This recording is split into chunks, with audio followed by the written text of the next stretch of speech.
شێخ عوسمان سیراجەددینی یەکەم کێیە؟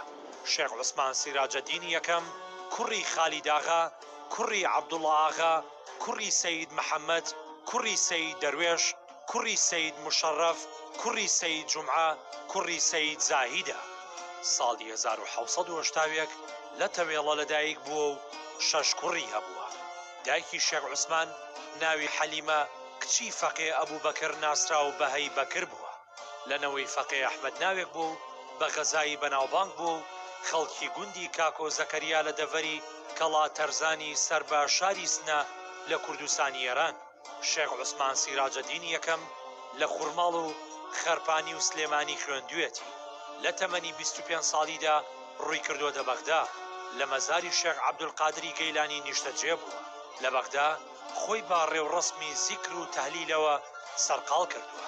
بەردەوام بۆ لە خوێندن لەو قوتابخانەیەدا کە سەر بە مەزاری شێخ عەبدولقادری گەیلانی بووە.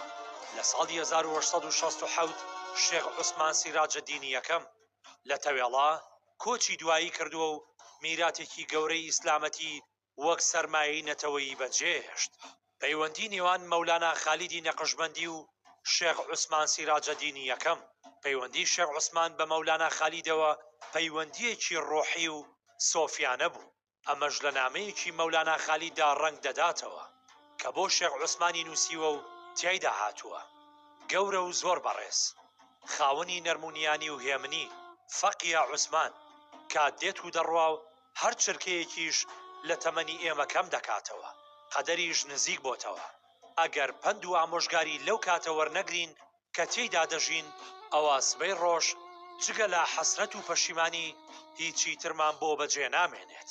دەبێت بە گرنگیەوە ئەو چەند ڕۆژەی کەماوە لە ژیانمان لە خزمەت شەریعەت دابین تاکو ڕێگەی نەجات بدۆزینەوە. کاتی هەوڵ و تێکۆشانە، کارکردن کەیف و سەفایە، خواردنی دەستی خۆت و بەهرەداریە. وەسەلام. خالید. سەرچاوە مێژوویەکان باز لەوە دەکەن پەیوەندی نێوان شێخ عوسمان و مەولانا خالید دەگەڕێتەوە بۆ ئەو کاتەی کە هەردووکیان هێشتا لە کوردستان بوون. مەولانا لە ساڵی 1811دا گەیشتۆتە بەغدا و هەردووکیان پەیوەندی لا نێوانیاندا هەبووە. کاتێکیش مەولانا خالید بانگەشەی بۆ بڵاوکردنەوەی لقەکەی خۆی لە ناو تەریقەتی نەقشبەندیدا کردووە، بە خواستی خۆی دەسەڵاتی بەخشیوەتە شێخ عوسمان سیراجەددینی یەکەم بۆ ڕێبەرایەتیکردنی ئیرشاد. کاتێک مەولانا خالیدی نەقشبەندی بەغدای بەرەو سلێمانی بەجێهێشت، شێخ عوسمان سیراجەددینی یەکەم دڵسۆزانە یاوەری کردووە. دوای 2 ساڵ مەولانا خالید کردوێتی بە یەکەم خەلیفەی خۆی. دواتر مەولانا خالید و شێخ عوسمان پێکەوە گەڕاونەتەوە بۆ بەغدا. کاتێک مەحموود پاشا بابان لە ساڵی 1815دا خانەقایەکی گەورەی لە سلێمانی بۆ مەولانا خالید دامەزراند و وەقفێکی باشی خستە سەری. هاندەر بوو بۆ ئەوەی سەر لە نوێ بگەڕێنەوە بۆ سلێمانی. دواتر بە پلانی جۆرا و جۆر جارێکی تر مەولانا خالید بۆ بەغدا دوور کەوتۆتەوە، ئەم جارەیان بەبێ شێخ عوسمان. شێخ عوسمان سیراجەددینی یەکەم گەڕایەوە بۆ زێد و مەڵبەندی خۆی لە هەورامان. لەوێ دوجار لە ساڵی 1823 مەولانا خالید بەغدای بەرەو دیمەشق بەجێهێشت.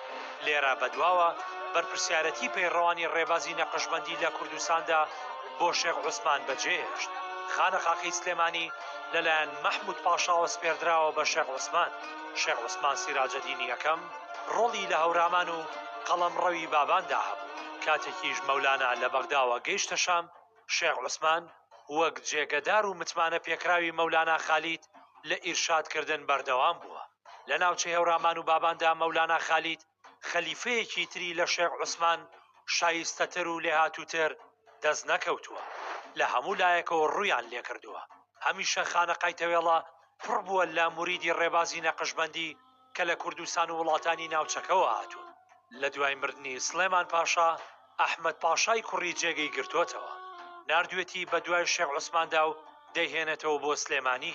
بە شێوەیەک سەردان و زیارەتی خانەقاکەی دەکرێت وەک ئەوەی دەورانی ئیرشادی مەولانا خالید لە سلێمانی تازە بوو بێتەوە. شێخ عوسمان لە تەوێڵە خانەقایەکی بنیاد ناوە و خەڵکێکی زۆر لە فارس، تورک، تاجیک، عەرەب و کورد ڕوویان تێکردووە و لە زانست، ڕەفتار و کرداری بەهرەمەند بوون. یەکێک لەو کەسایەتیانەی کە خەلیفەی شێخ عوسمان سیراجەدینی یەکەم بووە مەلا عوسمانی باڵخیە کە دەکاتە باوکی مەحوی شاعیر.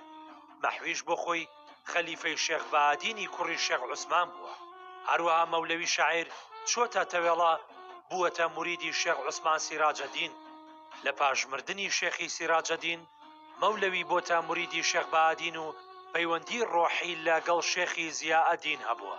زۆربەی شێعرەکانیشی پڕن لە هەستی بەسۆزی ئەو بەرامبەر بە شێخایەتی ئەوان.